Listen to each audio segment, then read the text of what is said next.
നമസ്കാരം. നമ്മളിപ്പോ എടുത്തുകൊണ്ടിരിക്കുന്ന പാഠത്തിന്റെ പേരെന്താണ്?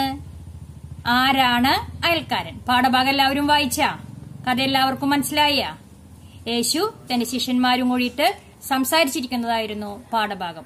ഒരു മതപണ്ഡിതൻ യേശുവിനോട് സംശയം ചോദിക്കുന്നതും യേശു അതിന് മറുപടി പറയുന്നതുമായിരുന്നു പാഠഭാഗത്ത് നമ്മൾ വായിച്ചത്. ഇപ്പൊ രണ്ട് മതവിഭാഗങ്ങളെയാണ് ഈ പാഠഭാഗത്ത് പറയുന്നത്. ഏതൊക്കെയാണ് ആ മതവിഭാഗങ്ങൾ? യഹൂദന്മാരും സമരിയക്കാരും. യഹൂദന്മാര് നല്ല ജാതിക്കാരെന്നും സമരിയക്കാര് ഹീനജാതിക്കാരുമാണെന്നാണ് കരുതിയിരുന്നത്. അപ്പോൾ ഒരു മനുഷ്യന്റെ മനസ്സിൽ ഉണ്ടാകുന്ന ഒരു മറ്റുള്ളവരോട് ചെയ്യുന്ന ത്യാഗം, അല്ലെങ്കിൽ മറ്റുള്ളവരെ സഹായിക്കാനുള്ളത്, അതിലൊരിക്കലും ജാതിയുടെ പേരിൽ താഴ്ന്നവനെന്നോ ഉയർന്നവനെന്നോ കണക്കാക്കാൻ പാടില്ല. ഇവിടെ താഴ്ന്ന ജാതിക്കാരനായ സമരിയക്കാരനാണ് ആ പാവപ്പെട്ട മനുഷ്യനെ സഹായിക്കുന്നത്. യേശു അത് ഉദാഹരണ സഹിതം നമ്മളോട് പറഞ്ഞു തരുന്നുണ്ട്. അടുത്ത ഭാഗം നമുക്ക് വായിക്കാം. എല്ലാവരും ടെക്സ്റ്റ് ബുക്ക് എടുത്ത് മാം വായിക്കുമ്പോൾ ശ്രദ്ധയോടുകൂടി കേട്ടിരിക്കണം. മാമിന്റെ ഇടയിൽ ചോദ്യങ്ങൾ ചോദിക്കും, ഉത്തരം പറയാൻ റെഡിയായിരിക്കണം. ഇത്രയും പറഞ്ഞ് അവസാനിപ്പിച്ച് യേശു മതപണ്ഡിതനോട് ചോദിച്ചു, കവർച്ചക്കാരാൽ ആക്രമിക്കപ്പെട്ട ആ മനുഷ്യന് വന്നുപോയ 3 പേരിൽ ആരാണ് നല്ല അയൽക്കാരൻ? അപ്പോ യേശു എന്താണ് ചോദിക്കുന്നത്? മതപണ്ഡിതനോട് കഥയൊക്കെ പറഞ്ഞു കൊടുത്തു. എന്തായിരുന്നു കഥ? വഴിയിലെ ഒരു സാധു മനുഷ്യൻ കവർച്ചക്കാരാൽ ആക്രമിക്കപ്പെട്ട് മരണത്തോട് മല്ലടിച്ച് കിടക്കുകയായിരുന്നു. ആ ആക്രമ സംഘത്തിലെ ആൾക്കാർ ഈ സാധു മനുഷ്യനെ ഡ്രസ്സൊക്കെ വലിച്ചു കീറി അടിച്ച് മരിക്കാറാകുന്ന പ്രായത്തിൽ അവിടെ അങ്ങനെ ഇട്ടുപോയി. അദ്ദേഹം പലവരെയും നോക്കി, ഒരാളെയും സഹായത്തിന് കിട്ടിയില്ല. കാരണം എന്താ? വിജനമായ സ്ഥലത്തായിരുന്നു അദ്ദേഹം ഉണ്ടായിരുന്നത്. ഒരാളും ആ വഴിക്ക് കടന്നു വന്നില്ല.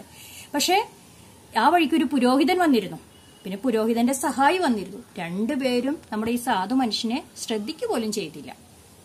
അപ്പോഴാണ് സമരിയക്കാരൻ കഴുതപ്പുറത്ത് ആ വഴിക്ക് പോകുന്നത്. അദ്ദേഹം ഈ സാധു മനുഷ്യനെ കണ്ടപ്പോൾ അദ്ദേഹം തന്റെ കഴുതപ്പുറത്ത് നിന്ന് ഇറങ്ങി ഈ മനുഷ്യന്റെ അടുത്ത് ചെന്ന് അദ്ദേഹത്തിനെ വേണ്ട വിധത്തിൽ സഹായിച്ചു. അദ്ദേഹത്തിന് ഒരു സത്രത്തിൽ കൊണ്ടാക്കി സത്രക്കാരനോട് വേണ്ട രീതിയിലുള്ള പരിചരണങ്ങളൊക്കെ നൽകാനായിട്ടും പറഞ്ഞു.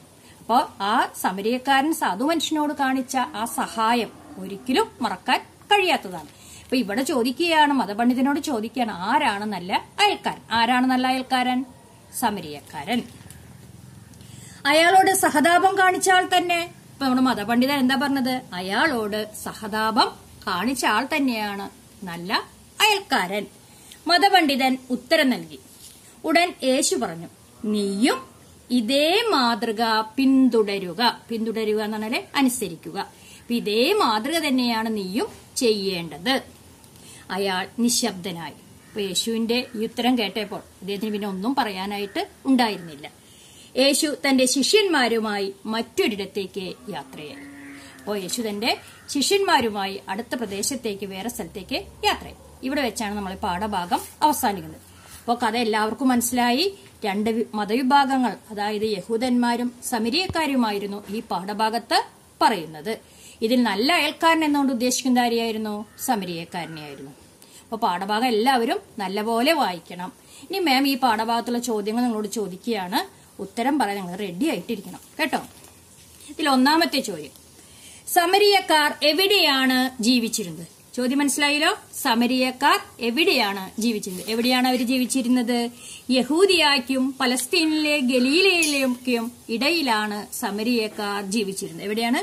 യഹൂദിയാക്കും പലസ്തീനിലെ ഗലീലയാക്കും ഇടയിലാണ് സമരിയക്കാർ ജീവിച്ചിരുന്നത്. അടുത്ത ചോദ്യം, മതപണ്ഡിതൻ യേശുവിനോട് എന്താണ് ചോദിച്ചത്? എന്താ ചോദിച്ചത്? എനിക്ക് എങ്ങനെയാണ് നിത്യജീവൻ ലഭിക്കുന്നത്? എനിക്ക് എങ്ങനെയാണ് നിത്യജീവൻ ലഭിക്കുന്നത്? അടുത്ത ചോദ്യം, സമരിയക്കാരൻ വഴിയിൽ കിടന്ന മനുഷ്യനു വേണ്ടി എന്തൊക്കെ ചെയ്തു? അപ്പൊ വഴിയിൽ കിടന്ന ആ സാധു മനുഷ്യനെ എന്ത് ചെയ്തു? വേണ്ട രീതിയിലുള്ള തന്റെ കഴുതപ്പുറത്തുനിന്നിറങ്ങി സാധു മനുഷ്യന്റെ മുറിവുകളെല്ലാം വീഞ്ഞും എണ്ണയൊക്കെ ഒഴിച്ച് മുറിവൊക്കെ കെട്ടി ദാഹജലം കൊടുത്തു, കഴുതപ്പുറത്ത് കയറ്റി സത്രത്തിൽ കൊണ്ടാക്കി. ആ സത്രക്കാരനോട് ഈ സാധു മനുഷ്യന് വേണ്ട പരിചരണങ്ങളെല്ലാം നൽകാൻ ആവശ്യപ്പെട്ട് 2 വെള്ളി നാണയം നൽകി. ആര് യാത്രയായി? സമരിയക്കാരൻ യാത്രയായി. അടുത്ത ചോദ്യം, ആരാണ് നല്ല അയൽക്കാരൻ? ആരാ നല്ല അയൽക്കാരൻ ഈ പാഠഭാഗത്ത്? സമരിയക്കാരൻ. ഈ കഥയിൽ നിന്ന് നിങ്ങൾക്ക് എന്ത് സന്ദേശമാണ്? ഈ കഥയിൽ നിന്ന് നിങ്ങൾക്ക് കിട്ടിയ സന്ദേശം എന്ത്? എന്താ സന്ദേശം? നാം മറ്റുള്ളവർക്ക് വേണ്ടി സഹായങ്ങൾ ചെയ്ത് നന്മയുള്ളവരായി ജീവിക്കുക. എന്താണ് ചെയ്യേണ്ടത്? നാം മറ്റുള്ളവർക്ക് വേണ്ടി നന്മ ചെയ്ത് എന്ത് ചെയ്യണം? ജീവിക്കണം. നാം മറ്റുള്ളവർക്ക് വേണ്ടിയാണ് നന്മ ചെയ്ത് നല്ലവരായി ജീവിക്കണം. അപ്പൊ പാഠഭാഗം എല്ലാവർക്കും മനസ്സിലായല്ലോ. പാഠഭാഗം നന്നായി വായിക്കണം. ചോദ്യോത്തരങ്ങള് വായിച്ചു പഠിക്കും, എഴുതി പഠിക്കും വേണം. മാം തരുന്നതായ നോട്ട്സ് എഴുതിയെടുക്കണം, ടെസ്റ്റ് പേപ്പർ എഴുതണം.